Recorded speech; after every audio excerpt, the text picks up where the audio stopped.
أعوذ بالله من الشيطان الرجيم. بسم الله الرحمن الرحيم.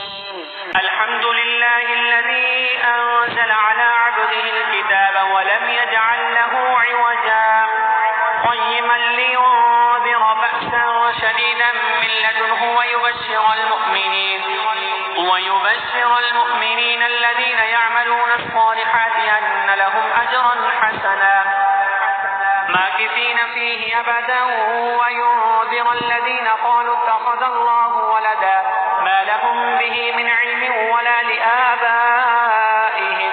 كبرت كلمة تخرج من أفواههم إن يقولون إلا كذبا فلعلك باطع نفسك على آثارهم إن لم يؤمنوا بهذا الحديث أسفا إنا جعلنا ما على الأرض زينة لها لنبلوهم أيهم أحسن عملا وإنا لجاعلون ما عليها صعيدا جرزا أم حسبت أن أصحاب الكهف والرقيم كانوا من آياتنا عجبا إذ أوى الفتية إلى الكهف فقالوا ربنا آتنا من لدنك رحمة وهيئ لنا من أمرنا رشدا فضربنا على آذانهم في الكهف سنين عددا ثم بعثناهم لنعلم أي الحزبين أحصى لما لبثوا أمدا نحن نقص عليك نبأهم بالحق إنهم فتية آمنوا بربهم وزدناهم هدى وربطنا على قلوبهم إذ قاموا فقالوا ربنا رب السماوات والأرض لن ندعو من دونه إلها لقد قلنا إذا شططا هؤلاء قومنا اتخذوا من دونه آلهة لولا يأتون عليهم بسلطان بين فمن أظلم ممن افترى على الله كذبا وإذ اعتزلتموهم وما يعبدون إلا الله فأووا إلى الكهف ينشر لكم ربكم من رحمته ويهيئ لكم من أمركم مرفقا وترى الشمس إذا طلعت تزاور عن كهفهم ذات اليمين وإذا غربت تقرضهم ذات الشمال وهم في فجوة منه ذلك من آيات الله من يهد الله فهو المهتد ومن يضلل فلن تجد له وليا مرشدا وتحسبهم أيقاظا وهم رقود ونقلبهم ذات اليمين وذات الشمال وكلبهم باسط ذراعيه بالوصيد لو اطلعت عليهم لوليت منهم فرارا ولملئت منهم رعبا وكذلك بعثناهم ليتساءلوا بينهم قال قائل منهم كم لبثتم قالوا لبثنا يوما أو بعض يوم قالوا ربكم أعلم بما لبثتم فابعثوا أحدكم بورقكم هذه إلى المدينة فلينظر أيها أزكى طعاما فليأتكم برزق منه وليتلطف ولا يشعرن بكم أحدا إنهم إن يظهروا عليكم يرجموكم أو يعيدوكم في ملتهم ولا تفلحوا إذا أبدا وكذلك أعثرنا عليهم ليعلموا أن وعد الله حق وأن الساعة لا ريب فيها إذ يتنازعون بينهم أمرهم فقالوا ابنوا عليهم بنيانا ربهم أعلم بهم قال الذين غلبوا على أمرهم لنتخذن عليهم مسجدا سيقولون ثلاثة رابعهم كلبهم ويقولون خمسة سادسهم كلبهم رجما بالغيب ويقولون سبعة وثامنهم كلبهم قل ربي أعلم بعدتهم ما يعلمهم إلا قليل فلا تمار فيهم إلا مراء ظاهرا ولا تستفت فيهم منهم أحدا ولا تقولن لشيء إني فاعل ذلك غدا إلا أن يشاء الله واذكر ربك إذا نسيت وقل عسى أن يهديني ربي لأقرب من هذا حشدا ولبثوا في كهفهم 300 سنين وازدادوا 9 قل الله أعلم بما لبثوا له غيب السماوات والأرض أبصر به وأسمع ما لهم من دونه من ولي ولا يشرك في حكمه أحدا واتل ما أوحي إليك من كتاب ربك لا مبدل لكلماته ولن تجد من دونه ملتحدا واصبر نفسك مع الذين يدعون ربهم بالغداة والعشي يريدون وجهه ولا تعد عيناك عنهم تريد زينة الحياة الدنيا ولا تطع من أغفلنا قلبه عن ذكرنا واتبع هواه وكان أمره فرطا وقل الحق من ربكم فمن شاء فليؤمن ومن شاء فليكفر إنا أعتدنا للظالمين نارا أحاط بهم سرادقها وإن يستغيثوا يغاثوا بماء كالمهل يشوي الوجوه بئس الشراب وساءت مرتفقا إن الذين آمنوا وعملوا الصالحات إنا لا نضيع أجر من أحسن عملا أولئك لهم جنات عدن تجري من تحتهم الأنهار يحلون فيها من أساور من ذهب ويلبسون ثيابا خضرا من سندس واستبرق متكئين فيها على الأرائك نعم الثواب وحسنت مرتفقا واضرب لهم مثلا الرجلين جعلنا لأحدهما جنتين من أعناب وحففناهما بنخل وجعلنا بينهما زرعا كلتا الجنتين آتت أكلها ولم تظلم منه شيئا وفجرنا خلالهما نهرا وكان له ثمر فقال لصاحبه وهو يحاوره أنا أكثر منك مالا وأعز نفرا ودخل جنته وهو ظالم لنفسه قال ما أظن أن تبيد هذه أبدا وما أظن الساعة قائمة ولئن رددت إلى ربي لأجدن خيرا منها منقلبا قال له صاحبه وهو يحاوره وكفرت بالذي خلقك من تراب ثم من نطفة ثم سواك رجلا لكن هو الله ربي ولا أشرك بربي أحدا ولولا إذ دخلت جنتك قلت ما شاء الله لا قوة إلا بالله إن ترني أنا أقل منك مالا وولدا فعسى ربي أن يؤتيني خيرا من جنتك ويرسل عليها حسبانا من السماء فتصبح صعيدا زلقا أو يصبح ماؤها غورا فلن تستطيع له طلبا وأحيط بثمره فأصبح يقلب كفيه على ما أنفق فيها وهي خاوية على عروشها ويقول يا ليتني لم أشرك بربي أحدا ولم تكن له فئة ينصرونه من دون الله وما كان منتصرا هنالك الولاية لله الحق هو خير ثوابا وخير عقبا واضرب لهم مثل الحياة الدنيا كماء إن أنزلناه من السماء فاختلط به نبات الأرض فأصبح هشيما تذروه الرياح وكان الله على كل شيء مقتدرا المال والبنون زينة الحياة الدنيا والباقيات الصالحات خير عند ربك ثوابا وخير أملا ويوم نسير الجبال وترى الأرض بارزة وحشرناهم فلم نغادر منهم أحدا وعرضوا على ربك صفا لقد جئتمونا كما خلقناكم أول مرة بل زعمتم أن لن نجعل لكم موعدا ووضع الكتاب فترى المجرمين مشفقين مما فيه ويقولون ويقولون يا ويلتنا ما لهذا الكتاب لا يغادر صغيرة ولا كبيرة إلا أحصاها ووجدوا ما عملوا حاضرا ولا يظلم ربك أحدا. وإذ قلنا للملائكة اسجدوا لآدم فسجدوا إلا إبليس كان من الجن ففسق عن أمر ربه أفتتخذونه وذريته أولياء من دوني وهم لكم عدو بئس للظالمين بدلا. ما أشهدتهم خلق السماوات والأرض ولا خلق أنفسهم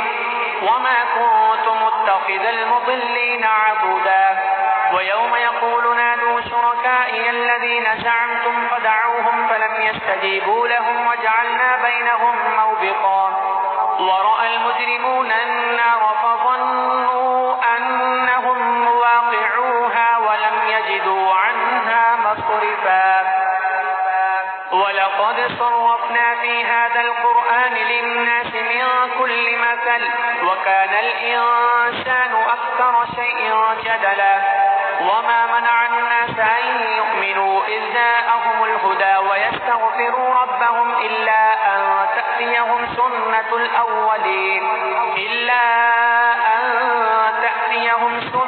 الأولين أو يأتيهم العذاب قبلا. وما نرسل المرسلين إلا مبشرين ومنذرين ويجادل الذين كفروا بالباطل ليدحضوا به الحق واتخذوا آياتي وما أنذروا هزوا. ومن أظلم ممن ذكر بآيات ربه فأعرض عنها ونسي ما قدمت يداه إنا جعلنا على قلوبهم أكنة أن يفقهوه وفي آذانهم وقرا وإن تدعوهم إلى الهدى فلن يهتدوا إذا أبدا. وربك الغفور ذو الرحمة لو يؤاخذهم بما كسبوا لعجل لهم العذاب بل لهم موعد لن يجدوا من دونه موئلا. وتلك القرى أهلكناهم لما ظلموا وجعلنا لمهلكهم موعدا.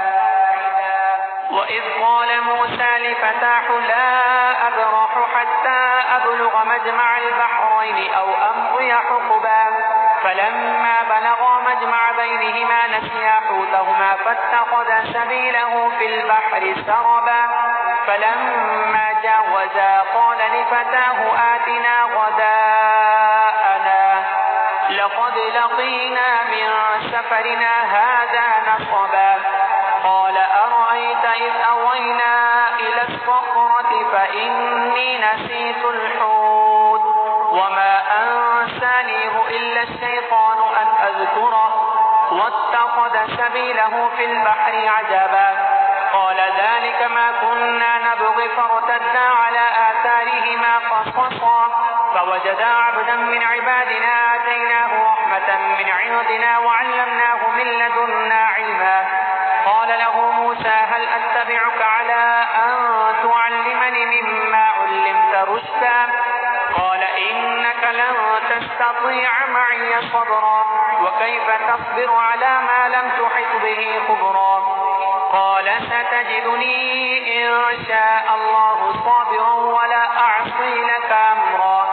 قال فإن اتبعتني فلا تسألني عن شيء حتى أحدث لك منه ذكرا. فانطلقا حتى إذا ركبا في السفينة خرقها قال أخرقتها لتغرق أهلها لقد جئت شيئا إمرا. قال ألم أقل إنك لن تستطيع معي صبرا. قال لا تؤاخذني بما نسيت ولا ترهقني من أمري عسرا. فانطلقا حتى إذا لقيا غلاما فقتله قال أقتلت نفسا زكية بغير نفس لقد جئت شيئا نكرا. قال ألم أقل لك إنك لن تستطيع معي صبرا قال إن سألتك عن شيء بعدها فلا تصاحبني قد بلغت من لدني عذرا فانطلقا حتى إذا أتيا أهل قرية استطعما أهلها فأبوا أن يضيفوهما فوجدا فيها جدارا يريد أن ينقض فأقامه قال لو شئت لاتخذت عليه أجرا قال هذا فراق بيني وبينك سأنبئك بتأويل ما لم تستطع عليه صبرا أما السفينة فكانت لمساكين يعملون في البحر فأردت أن أعيبها وكان وراءهم ملك يأخذ كل سفينة غصبا وأما الغلام فكان أبواه مؤمنين فخشينا أن يرهقهما طغيانا وكفرا فأردنا أن يبدلهما ربهما خيرا منه زكاة وأقرب رحما وأما الجدار فكان لغلامين يتيمين في المدينة وكان تحته